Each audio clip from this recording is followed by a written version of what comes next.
Your brain is hiding something from you. It remembers some years of your life in astonishing detail and quietly lets entire decades disappear. Scientists have known about this for years, and once you discover why your brain does this, you'll probably never think about your own memories in quite the same way again. Try something with me. Think back to when you were 6 years old. Not the biggest day, just an ordinary afternoon. Perhaps you can still picture the room, the color of the walls, the smell drifting in from the kitchen, a favorite toy lying on the floor, the sound of someone calling your name from another room. Now try remembering an ordinary Tuesday when you were 32. Just one completely forgettable Tuesday. What did you have for breakfast or lunch? What were you worrying about? For most of us, the answers simply aren't there. It's tempting to think that's because memory fades as we grow older. But something much stranger is happening. That Tuesday didn't disappear because you forgot it. Your brain never planned to keep it. We usually imagine memory as a kind of recording. Life happens, our experiences are stored somewhere inside us, and years later we press play. Except that's almost the opposite of what memory really is. If your brain recorded everything equally, it would remember every face you've ever passed in a supermarket, every weather forecast, every traffic light that ever turned green, every cup of tea you've ever made. It would be unbearable. Instead, your brain quietly edits your life as you live it. Some moments are marked in permanent ink. Others are barely penciled in before they vanish, which raises an unsettling question. Who exactly is making those decisions?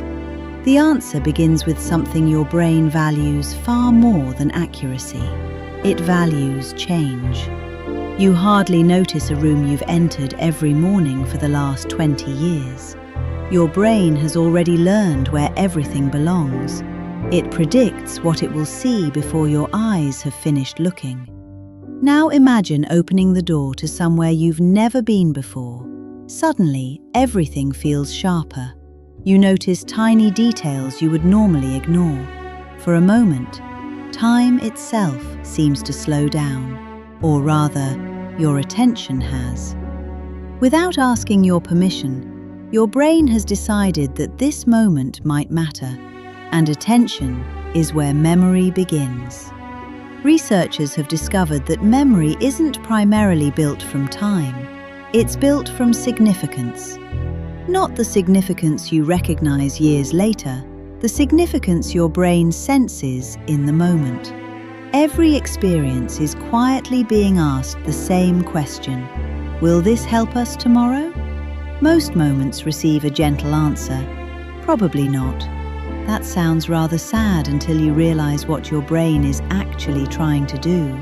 It isn't preserving your past, it's preparing your future. That's why your daily drive to work can disappear almost completely.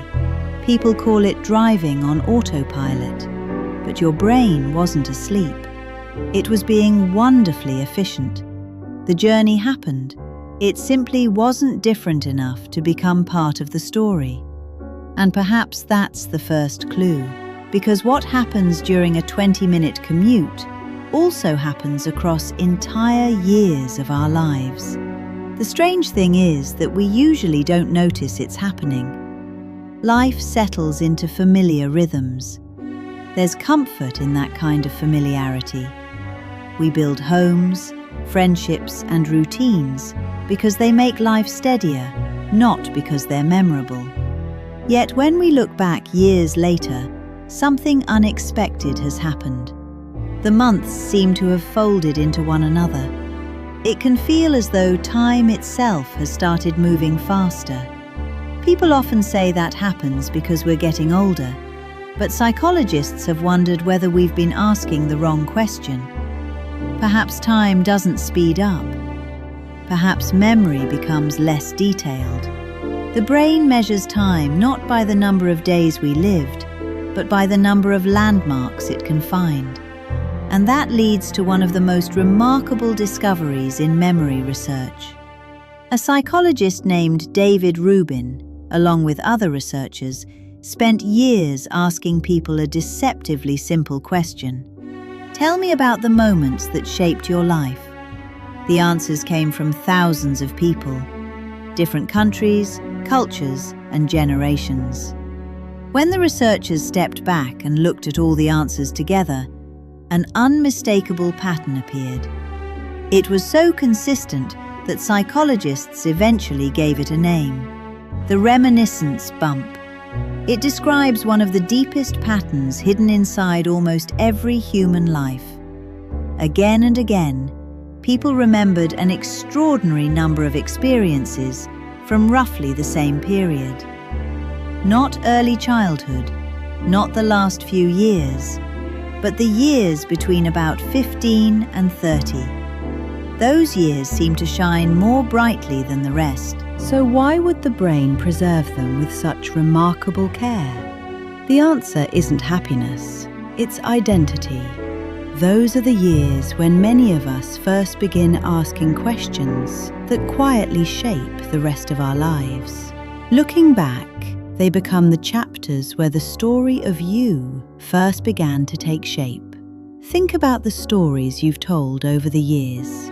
Every time you tell one of those stories, your brain quietly edits it again, linking that memory to everything you've learned since.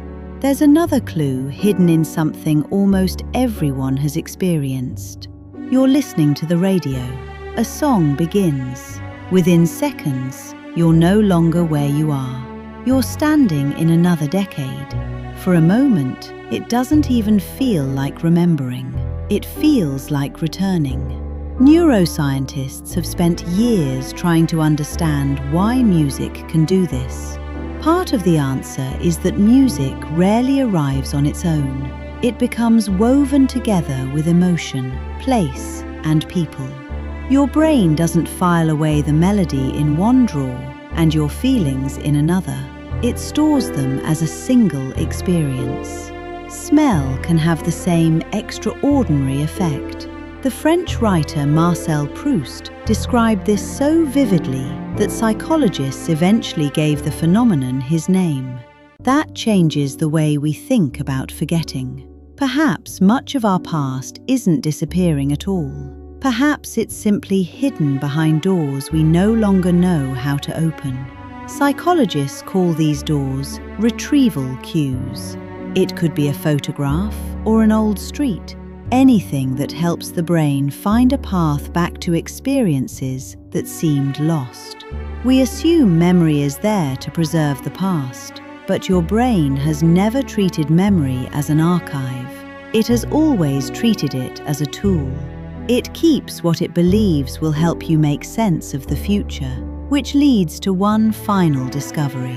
The years your brain chooses to remember are not fixed forever.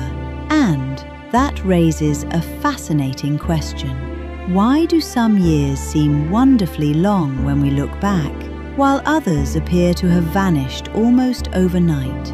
Psychologists believe the difference may have surprisingly little to do with time itself. Instead, it has everything to do with how many landmarks your brain recorded along the way. Memory doesn't measure life by distance, it measures it by contrast. That can sound slightly unsettling, as though only unusual days really matter. But that's where memory and life quietly part company.